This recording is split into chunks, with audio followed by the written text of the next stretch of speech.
네, 여러분, 허나 우리는 누구에게 말을 하는가? 청중 분석 시간입니다. 때는 바야흐로 2001년 제가 이제 고등학교 입학 때 이야기를 해보려고 합니다. 보통 이제 고등학교 하면은 아침 조회 시간이 있죠. 정말 지루하기 짝이 없는 시간입니다. 아침 조회의 꽃은 뭘까요? 맞습니다. 바로 교장 선생님 훈화 말씀 시간인데요. 이 제 첫 조회는 정말 잊을 수 없는 순간이었습니다. 아침 조회가 거의 끝나갈 무렵 교장 선생님께서는 이렇게 차분히 앞으로 걸어 나오시더니 한 말씀을 하셨어요. 자, 항상 건강 조심하세요. 이상. 이 말을 들은 저희는 함성 질렀답니다. 자, 여러분, 혹시 기억에 남는 교장 선생님 훈화 말씀 있으신 분 있으신가요? 기억나는 거. 저요. 저는 전혀 없습니다. 왜 그럴까요? 일단 관심도 없고 듣고 싶지도 않았던 것 같아요. 이게 물론 이제 교장 선생님이 뭐 능력이 없다든지 뭐 교장 선생님이 싫어하는 게 아니라 사실 그렇잖아요. 정말 기억에 남는 게 없다는 이유는 그만큼 우리가 관심이 없고 그리고 듣고 싶지 않았기 때문입니다. 자, 그래요. 그러면 이렇게 한번 생각을 해보자고요. 그러면 아침 조회 시간에 30분 동안 저처럼 이렇게 서가지고 다 기다리면서 교장 선생님의 훈화 말씀 중 듣고 싶은 내용이 있다면 어떤 게 있을까요? 네, 그런 거 없습니다. 없어요. 그냥 빨리 끝나고 그냥 올라가서 교실에서 뭐 수업 준비하고 그게 전부예요. 좋아할 수가 없는 거죠. 이것은 사실 그렇다면 우리가 왜 우리 학교 학생들은 교장 선생님의 이 짧은 훈화 말씀에 감탄을 한 줄 알 수가 있겠죠. 바로 10초 만에 훈화 말씀을 끝냈기 때문입니다. 자, 항상 건강 조심하세요. 이상. 자, 그렇다면은 무언가 느껴지지 않으시나요? 우리 교장 선생님과 대부분의 다른 학교 교장 선생님의 훈화 말씀 뭐가 달랐던 걸까요? 맞습니다. 우리 학교 교장 선생님은 학생들, 이 청중들의 니즈를 간파를 했다는 거예요. 빨리 끝내주는 것이 가장 좋다. 이것을 했기 때문입니다. 여러분, 청중 분석 잘하고 있으신가요? 이렇게 말씀하실 수 있어요. 김도원 코치 뭐라는 거야? 청중 분석. 스피치 할 때 청중이 앞에 있어야 스피치를 하는 건데 청중 분석 당연히 잘하고 있는 거 아닌가요? 이게 무슨 말도 안 되는 이야기인가? 물론 이렇게 이야기를 할 수가 있어요. 그런데 잠깐 다시 한번 생각을 해보자고요. 자, 예를 들어 봅시다. 우리는 뭐 강의를 할 때도 있고요. 저처럼 또 강연을 하는 사람도 있고 또 뭐 대학교에서 발표를 할 수도 있고 뭐 이제 취업 준비할 때 자기소개를 할 수도 있습니다. 그럼 보통 어떻게 되죠? 강의나 강연을 하면은 뭐 이제 그거와 관련된 내용의 주제가 있어요. 그렇죠? 그리고 자기소개를 한다면 그렇죠. 자기소개 자체가 이제 주제가 되겠죠. 그리고 대학교에서 이제 발표를 할 때 가장 먼저 우리 뭐라고 하나요? 뭐 저희가 이번에 뭐 준비한 주제는 발표 주제가 있습니다. 그럼 우리는 이렇게 생각을 하죠. 그 주제를 받아들고 딱 드는 생각은 이겁니다. 뭘 말하지? 어떻게 하지? 합니다. 그래서 그 주제에 집중을 하게 돼요. 그 주제와 관련된 것을 학생들이나 이제 스터디 조모임을 하게 되면은 같이 모여가지고 너는 이걸 조사해와 이걸 조사해 이걸 조사해서 열심히 조사를 하고 분석하고 뭐 대본도 쓰고 뭐 발표하는 애 따로 있고 뭐 이렇게 해가지고 멋지게 스피치를 한다고 합니다. 이런 과정 속에서 청중들은 방관이 되는 거예요. 사라지는 거죠. 자, 그렇다면은 우리는 어떻게 해서 이 청중 분석을 할 수가 있을까요? 여러 가지 방법들이 있을 수 있겠습니다. 그런데 일단 제가 그 청중 분석과 관계는 굉장히 재밌는 사례가 있어요. 저희 학생 이야기인데요. 제가 가르친 학생 중에 한 명이 이제 대학교 때 모 대학교 이제 경영학과를 졸업을 이번에 했거든요.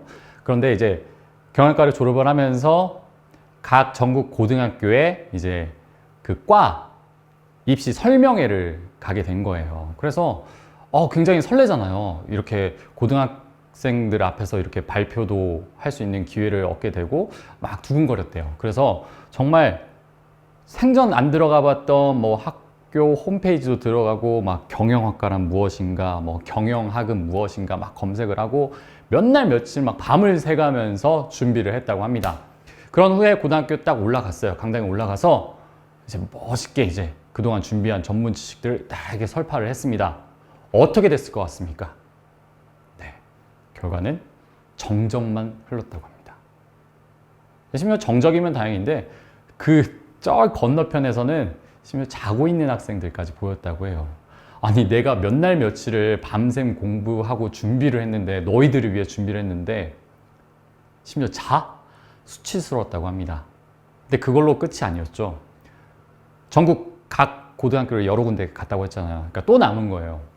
그래서 이제 또 하긴 해야겠다 했는데 고민을 했습니다. 이미 자료는 다 준비가 돼 있어요. 정말 잘. 그래서 이걸 어떻게 하면 좋을까 하다가 마침 생각이 난 거예요. 사촌 동생이 이제 고등학생이었거든요. 그래서 전화를 합니다. 난데 내가 이번에 고등학교 가서 설명회를 하거든? 요즘은 애들 뭐 좋아하냐? 했더니 동생이 이렇게 딱 말하고 끊었다고 합니다. 요즘 애들 문화상품권 좋아하면 좋아해. 그래서 그날 결심을 했어요. 강의 내용 그냥 정말 심플하게 싹 다 바꿔버리고 서점에 가서 문화상품권 3장을 사왔습니다. 그런 다음에 고등학교 강당에 딱 올라가서 상품권 3장을 딱 들면서 이렇게 말을 했다고 해요. 자, 여러분, 오늘 제가 경영학과 관련된 설명회를 할 건데 제가 문화상품권 3장을 가져왔습니다. 문화상품권 3장을 가져왔어요. 오늘 강의 끝나고 이 강의와 관련된 퀴즈를 낼 건데 맞추는 사람에게는 제가 묻지도 따지도 않고 바로 드립니다. 결과는 어떻게 됐을까요? 그날 설명회는 광란의 파티였다고 합니다. 참 신기하죠? 몇 날 며칠 밤샘 준비한 강연은 정적. 그리고 하루 만에 싹 바꾸고 심플한 설명회는 광란의 파티. 여러분, 청중 분석 잘하고 있으신가요? 또 이런 경우도 있다고 해요. 정말 많은 이 공모전에서 수상을 했던 학생이 소감을 묻다가 이런 얘기를 했다고 합니다. 요즘 보면은 이 대부분의 대학생 분들은 이 공모전 때 그날 이제 당일에 정말 열심히 준비한 전문 지식을 막 이렇게 설파를 한대요. 자, 여기서도 한 번 더 생각을 해보자고요. 그 공모전 때 그걸 평가하는 분들이 누구죠? 누구죠? 아니, 그렇죠. 예, 심사위원인 건 맞죠. 심사위원은 맞는데 이게 어떤 분이죠? 예, 맞습니다. 그 분야에 대해서 전문 지식을 가지고 계신 분들이란 말이에요. 그런데 대학생 공모전이라고 해도 대학생들이 한 전문 지식, 그분들이 과연 그걸 모르고 궁금해할까요? 아니란 말이죠. 그분들이 정말 궁금해하고 있는 건 바로 그 대학생들만이 줄 수 있는 그 신선한 스토리, 그 참신함에 있다는 겁니다. 그런데 아무도 그것을 말하지 않고 전문 지식만 그냥 늘어놓고 간다는 거예요. 수상소감을 정말 많이 했던 이 한 학생의 이야기입니다. 자, 여러분, 청중 분석 정말 잘하고 있으신가요? 네, 좋아요. 그러면 이제 어떻게 청중 분석을 해야 되냐, 이게 궁금하신 거죠? 말씀드리겠습니다. 검색을 해보거나 뭐 너튜브나 여러 군데를 보면은 정말 많은 이야기가 나오는데 저는 딱 심플하게 2가지만 말씀드리고 싶어요. 첫째, 청중은 누구인가? 둘째, 청중이 원하는 것은 무엇인가? 이 딱 2가지만 기억하면 됩니다. 자, 예를 다시 들어볼게요. 첫 번째 설명드렸던 설명회 이야기를 한번 들어보자고요. 설명회 때 그 설명회를 듣는 사람이 누구였죠? 학생들이었습니다. 그 학생들이 원하는 것은 무엇이죠? 네? 경영학과에 관련된 전문 지식이요? 아니죠? 네, 그런 거 없습니다. 그냥 재밌으면 되는 거예요. 그냥 재밌고 지루하지 않고 뭐 퀴즈 통해서 문화상품권 주면은 너무 행복한 거였어요. 자, 2번째, 공모전은 어떻게 보셨나요? 청중은 그 분야의 전문 지식을 갖고 있는 심사위원입니다. 그리고 그들이 원하는 것은 맞아요. 대학생들만이 줄 수 있는 신선한 스토리, 이겁니다. 자, 이런 경우에 봤을 때는 청중이 누구인가를 분석을 하고 그 다음에 청중이 원하는 것이 무엇인지를 알면 되는 거예요. 자, 이렇게 청중 같은 경우는 여러 분야가 있을 수 있겠죠. 뭐 학생도 될 수가 있고요. 그리고 또 학부모도 있을 수 있겠고, 그리고 뭐 심사위원분들도 있을 겁니다. 여기에 맞는 것을 일단 주제로 삼아가지고 이야기를 해야 돼요. 뭐 예를 들자면 또 분야도 나눌 수가 있어요. 학생이긴 학생인데 공부에 별 흥미가 없는 학생들이라고 가정을 해보자고요. 그랬을 경우에는 거기에 맞는 내용을 이야기를 해야겠죠. 그리고 뭐 공모전 때 심사위원이다. 그러면은 말씀드렸던 것처럼 그 대학생들만이 줄 수 있는 신선한 스토리에 중심을 해서 이야기를 해야 됩니다. 학부모들이라면 어떻게 해야 될까요? 그렇죠. 아마도 대부분은 자녀 교육에 관련된 이야기를 하면은 굉장히 듣고 싶어 하고 집중을 할 수 있을 거란 말이죠. 이렇게 두 가지만 기억하면 됩니다. 청중 분석에서는. 첫 번째, 내가 말하고자 하는 이 청중은 누구인가? 두 번째, 이 강연을 듣고 있는 청중이 원하는 것은 무엇인가? 니즈를 파악하는 겁니다. 아시겠죠? 자, 세계적인 석학 피터 드러커는 이런 말을 했다고 해요. 정말 중요한 것은 내가 무엇을 말하느냐가 아니라 이 청중이 무엇을 듣느냐에 있다고 합니다. 이 청중은 스피치의 근본입니다. 청중이 어떻게 듣느냐가 스피치의 그 중요성과 그리고 그 스피치의 모든 것을 전적으로 책임진다고 할 수가 있어요.